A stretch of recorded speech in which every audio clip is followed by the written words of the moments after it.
Muito bem, voltamos a falar direto da página do Jornal Visão Espírita no YouTube e no Facebook para mais uma gota de Espiritismo, mais uma gota do Livro dos Espíritos. Estamos no livro 2º, capítulo 6º, Vida Espírita. O item que estamos estudando é Percepções, Sensações e Sofrimentos dos Espíritos. Questões a serem estudadas hoje: 245, 246 e 247, com uma explicação bacana de Kardec. Certo? Se puder compartilhar esse vídeo, a gente agradece, porque você estará divulgando a doutrina espírita, não tem fins lucrativos, tá? O livro que nós estamos estudando é da editora M. 245. Percepções dos espíritos que nós estamos estudando, né? Então vai lá. Nos espíritos a visão é circunscrita, como nos seres corpóreos. O que é circunscrita? Eu só enxergo, você só enxerga, nós só vemos as coisas, porque a luz refrata em tudo que existe. Essa luz é captada pelos meus olhos, bate lá na retina, nos bastões, bastonetes e cones, se forma, passa pelo nervo óptico que leva até o cérebro, que processa essa informação para que eu, espírito, veja. É esse o processo. Tá? Então é assim. A gente vê por essas duas janelinhas aqui. Eu não consigo ver o que está se passando atrás de mim, nesse momento. Por exemplo. Tá? Eu tenho uma visão que vai... Estou vendo meu dedo daqui e aqui. Ó. Então minha visão vai daqui até aqui. Até um pouquinho mais.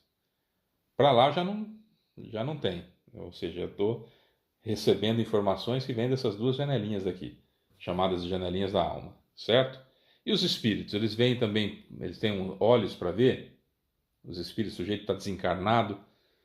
Ele tem um ponto específico por onde ele vê? Resposta: não. A visão reside neles, se vê por todos os lados, recebendo a informação e não necessita de luz, diga-se de passagem. Questão 246. Para ver, os espíritos têm necessidade da luz?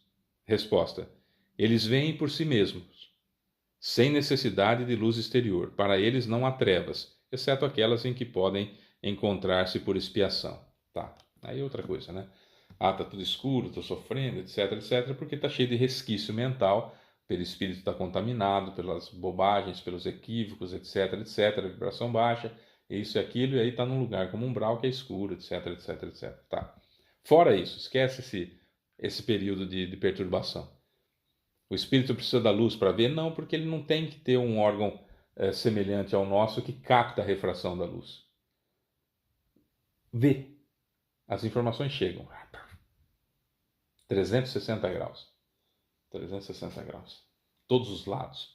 É um negócio assustador. Quem teve assustador no bom sentido. Quem tem a mediunidade de desdobramento, o que é desdobramento? Quando a gente dorme, quando o corpo da gente dorme, a gente sai do corpo como se tivesse morrido, certo? O desdobramento, a gente sai do corpo como se tivesse morrido, só que acordado. Isso é desdobramento, né? Então, a gente sai do corpo e é impressionante porque a gente vê de todos os lados de tudo. É uma coisa assim que perturba no começo. Nas primeiras vezes que se sai do corpo, a gente fica meio atordoado porque de lá, qualquer lugar que esteja acontecendo alguma coisa eu estou vendo. E eu nem sei como isso acontece. Enquanto eu estou nessa situação de emancipação do corpo ou desdobramento, enfim. Eu nem sei exatamente aquilo que está acontecendo. O fato é que isso me ajuda sobremaneira. Com o passar do tempo, eu começo a me acostumar e depois começa a ficar ruim quando eu acordo, quando eu volto para o corpo. Eu falo, nossa, agora eu tenho que começar a ver daqui outra vez. E a gente vê o nosso olho, ele tem, por mais que se você quiser fazer a comparação com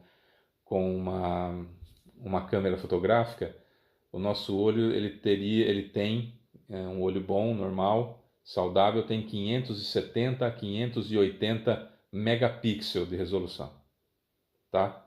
Só para entender aí quem tem câmera de vídeo, quem tem câmera no celular, os nossos olhos, eles enxergam a resolução das lentes dos nossos olhos seria de 500, até 580, vamos colocar 580 megapixels, tá? É muito, lógico que é bastante. Só que é um espectro pequenininho, a gente só vê as cores do arco-íris. A gente só consegue ver a luz das cores do arco-íris, só naquela frequência nessa frequência que para nós é luz branca, né? Vamos colocar assim, mas dividida nas 7 cores do arco-íris. A gente só vê essa frequência. Tem um monte de frequência que a gente não vê, né? Que a gente não enxerga, que os nossos órgãos não captam. Quando a gente está fora do corpo, a gente vê todas as frequências, né? Então é muito diferente, mas um pouco difícil de explicar. Vamos ver se nas próximas questões a gente consegue uma analogia, uma comparação melhor. 247. Os espíritos têm necessidade de transportar-se para ver em 2 pontos diferentes? Eles podem, por exemplo, ver simultaneamente nos 2 hemisférios do globo? Aqui eu estou olhando para uma coisa só, né? Eu estou olhando para a câmera nesse momento. Estou vendo o que tem atrás da câmera, estou vendo o que tem na frente da câmera, mas meu foco é na câmera. Mas eu não estou vendo, por exemplo, o que está aí na sua casa.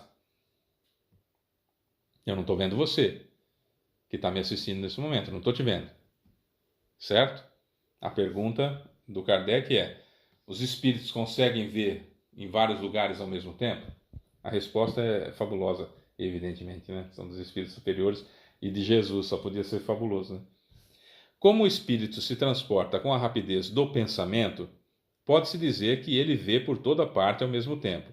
Seu pensamento pode irradiar e dirigir-se para muitos pontos diferentes ao mesmo tempo, mas essa faculdade depende da sua pureza. Quanto menos depurado for, mais limitada é a sua visão. Somente os espíritos superiores podem abarcar o todo. Certo? Espíritos superiores são aqueles que estão logo abaixo de Jesus. Mas um pouquinho eles ficam perfeitos. Dali para cima. Certo? Então Jesus, nós estamos no psiquismo dele, evidentemente que ele está vendo tudo que acontece em todos os lugares ao mesmo tempo, claro. Tá? Agora, no espírito superior, como ele se movimenta na velocidade do pensamento e pode irradiar o pensamento ao mesmo tempo para vários lugares, então fica mais fácil. Tá? Quer um exemplo simplesinho nos dias de hoje, principalmente depois da pandemia?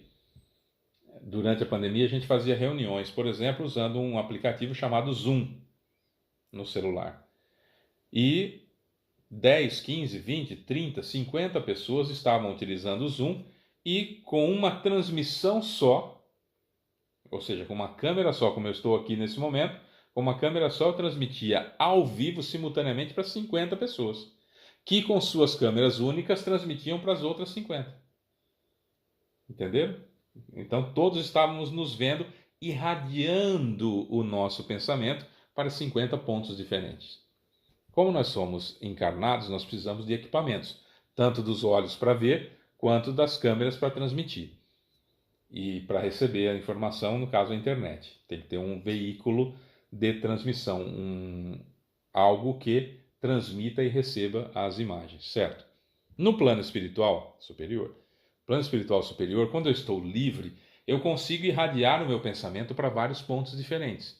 Então, daqui do Brasil, eu posso olhar o que está acontecendo no Rio Grande do Sul, posso olhar o que está acontecendo no Rio Grande do Norte, posso olhar o que está acontecendo na África, posso olhar o que está acontecendo no México, nos Estados Unidos, na Europa, na Ásia, lá no Japão, né, na China. Posso ir lá dar uma olhada na Ucrânia e na Rússia com a guerra. Irradio o meu pensamento e pela velocidade do meu pensamento é como se eu estivesse em todos os lugares ao mesmo tempo, vendo tudo o que está acontecendo ao mesmo tempo. É isso que é irradiar o pensamento. Tá? Aqui nós precisamos de equipamentos. Precisamos da internet e precisamos de uma câmera que transforma a imagem que está recebendo em impulsos, que manda pela internet, que chega para você, que chega para o outro, assim sucessivamente. Quando a gente está no plano espiritual, a gente faz isso, né? Com o nosso pensamento indo para lá e para cá. Seria mais ou menos isso, seriam essas as informações. Uma explicação fabulosa de Kardec, vamos lá? A faculdade de ver nos espíritos é uma propriedade inerente à sua natureza e que reside em todo o seu ser, como a luz reside em todas as partes de um corpo luminoso.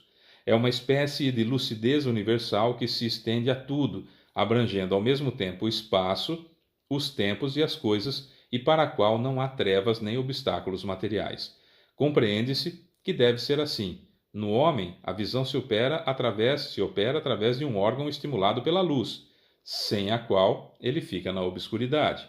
No espírito, como a faculdade de ver é um atributo próprio, independente de qualquer agente exterior, a visão não depende da luz.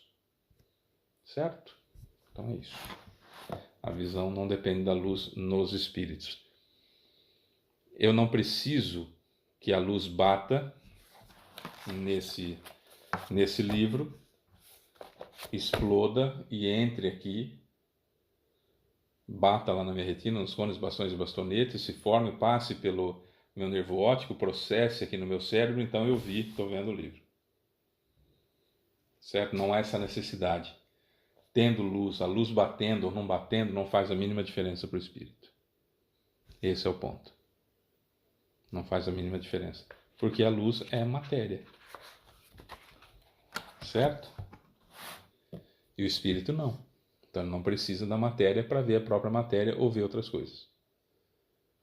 Mais ou menos isso? Não dá para eu entender tudo de tudo. O pouquinho que eu sei está compartilhado. Claro que, se você quiser mais informações, compensa buscar mais. E aquilo que, se por um acaso a gente descobrir que é diferente do que eu falei, me ajudem. E me corrijam aí que a gente está à disposição. Certo? E dentro daquilo que a gente falou, se estiver certo, após pesquisar, você vai descobrir que é seu. Não precisa mais de mim. Excelente. E assim vamos em frente. Chique? Demais. Sou Fábio Pereira, amanhã a gente volta com mais uma gota de espiritismo. Beijo pra você que fica, tchau.